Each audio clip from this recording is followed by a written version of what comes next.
It was a strange twist of fate, standing in the polished halls of Bronx Science, my old high school, but this time as the commencement speaker.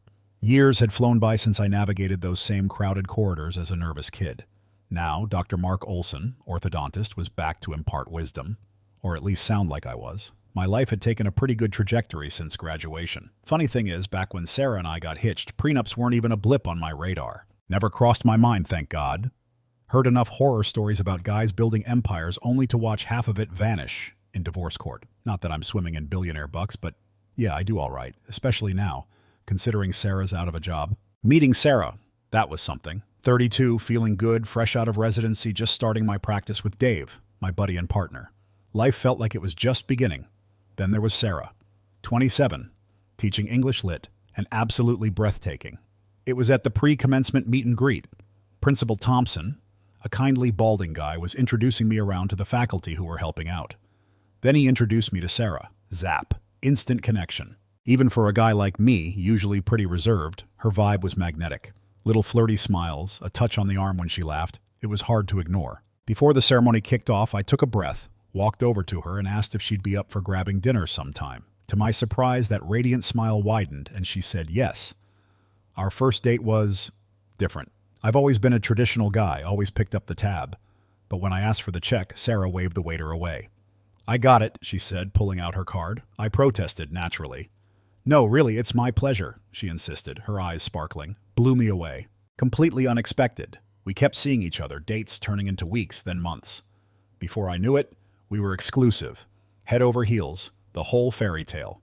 2 decades of marriage followed. 2 decades, 3 daughters. Olivia, who just turned 24, Chloe, 22, and Maya, 20. Life was good. Until it wasn't.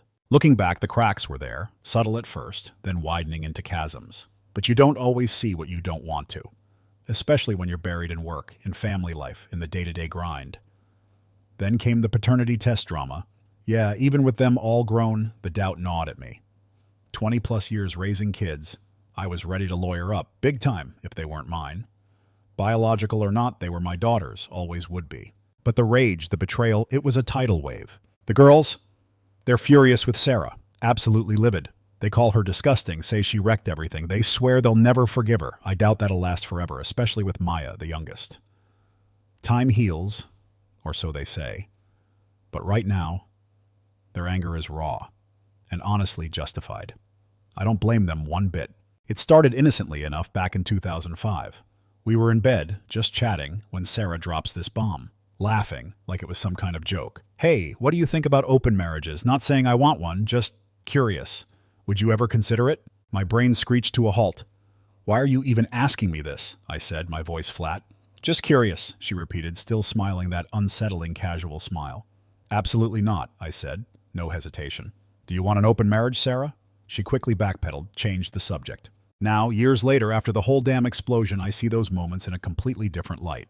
I've been down internet rabbit holes, reading stories, watching videos, and it's eerie how many of them echo mine. The innocent question about open relationships. The wife acting like it's just a thought experiment, no real intention behind it. Laughable. Naive me. A while later, she brought it up again, same casual tone. This time, I countered. What do you think about divorce, Sarah? Instant silence. The topic vanished like smoke. Stupid me, I thought I'd shut it down. I was so wrong. That was a flashing neon sign. Either she wanted an open marriage or she was already stepping out. Did I have proof of cheating back then? No. But gut feeling? Yeah, screaming at me. Fast forward to the pandemic, that's when the whole house of cards collapsed. That's when I found out. 12 years. 12 freaking years she'd been having an affair. With a coworker. Another teacher. Married, of course, and get this, she even had his kid, got rid of it, convinced it was his. Unbelievable. Our bedroom. Yeah, that had become a dead zone. Another lesson learned the hard way. Intimacy fades, life gets busy, sure. But if it's completely non-existent, red flag the size of Manhattan. She's likely getting it somewhere else. Me, never strayed, never even considered it. Didn't want anyone else. Loved Sarah, loved our life, loved our family. Wasn't about to risk that. Heard the stories, read the articles about cheating husbands, sure. Always thought, that's not me, I'm different. Work, family, that was my focus. Beautiful women crossed my path. Colleagues, clients, didn't matter. Single, married, didn't register. I had a wife, a family. Vows meant something to me. Apparently not to Sarah. Pandemic hit. Business slowed down naturally. People were scared, hunkering down. My practice took a dip, but we weathered it. Survived. Sarah kept teaching, remote at first, then hybrid, back and forth. Teaching from home. That's when I caught her. Summer school of all times. Lunch break. I usually came home for lunch. Just a habit. That day I walked in and I heard her. Downstairs office, door slightly ajar. Giggling, laughing.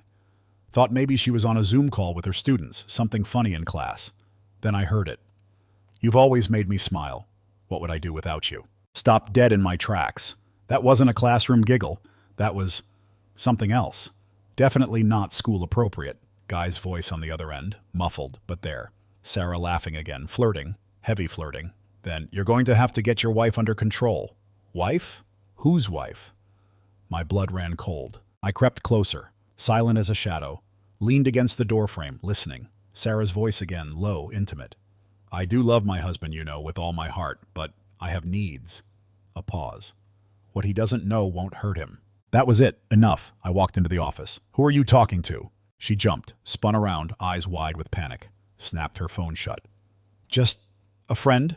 She stammered, voice trembling. A coworker. We were just working on lesson plans. Her eyes darted around the room, anywhere but at me. Lesson plans? I repeated, my voice dangerously calm. Want to try that again, Sarah? Who were you really talking to? Silence. She just sat there, frozen, staring at the floor. Tears welled up in her eyes. I'm so sorry, she whispered. Sorry, I said, stepping closer. Sorry for what? For getting caught? I recounted the conversation, word for word. You've always made me smile. What would I do without you? Get your wife under control. What he doesn't know won't hurt him. Sound familiar? She crumpled, sobbing now. It's Ken, she choked out. Ken fucking Thompson, algebra teacher. Met him a few times at school events. Seemed like a decent guy. Seemed. The confession poured out of her.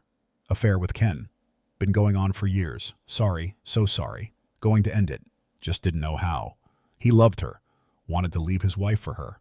Felt bad for him. Felt like she didn't have a choice. Not her fault. Seriously? Not her fault? I loomed over her, rage burning white hot. You better pray to God those girls are mine, Sarah. Because we're done. Divorce. You're out of my house.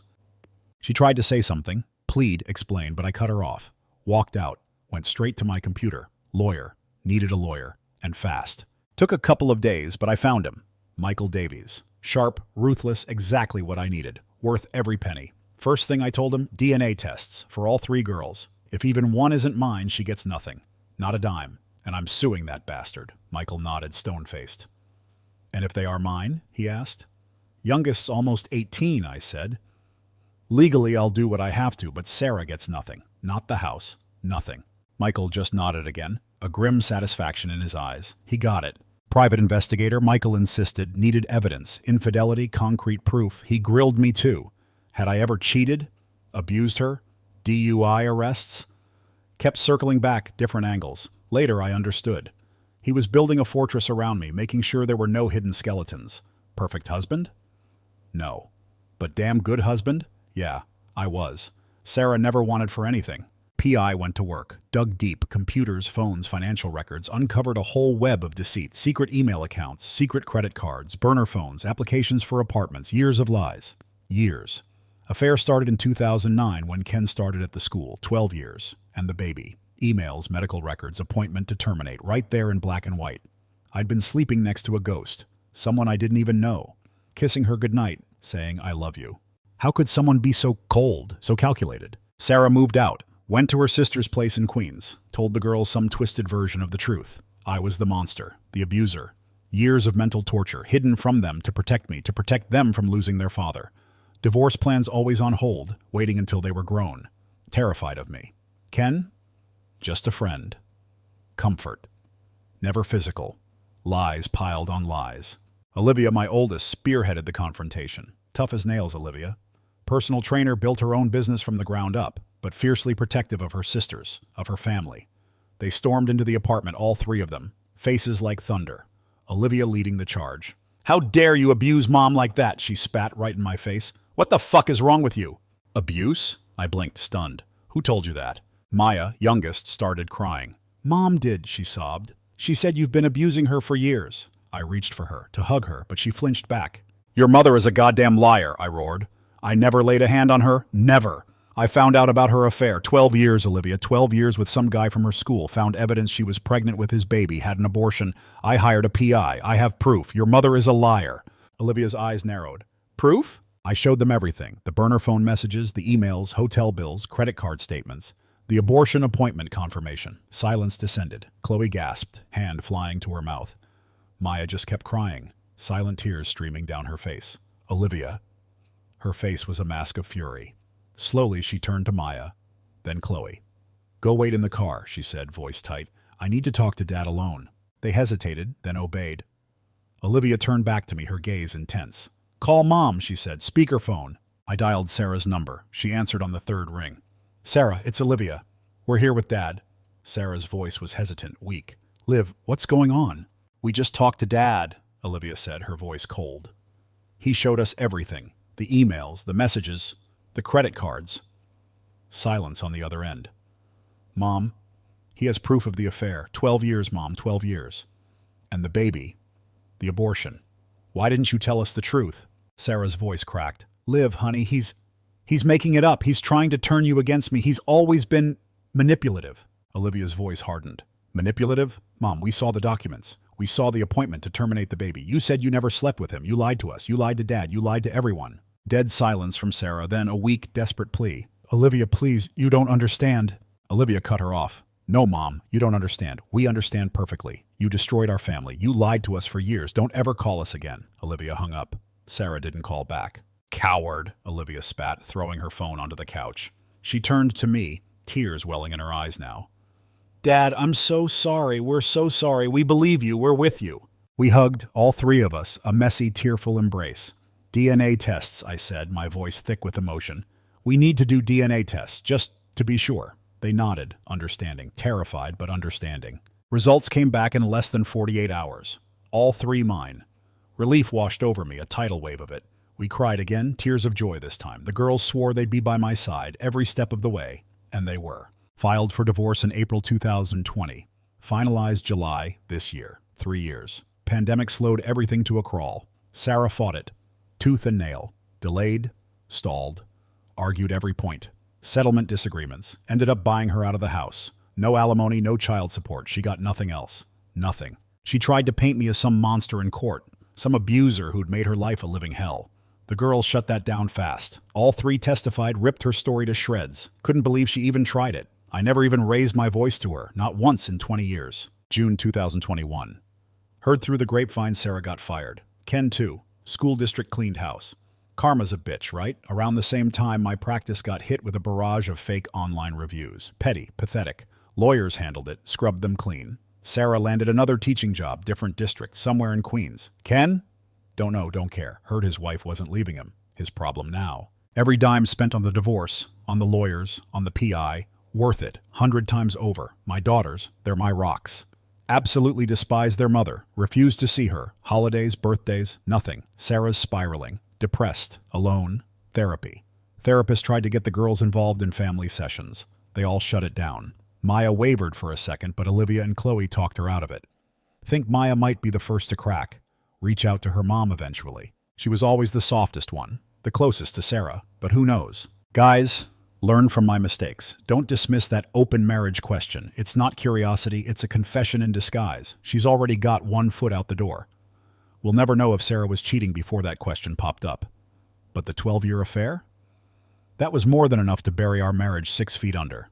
Thanks for listening. Hope this helps someone out there. Like, comment, subscribe. You know the drill. Take care.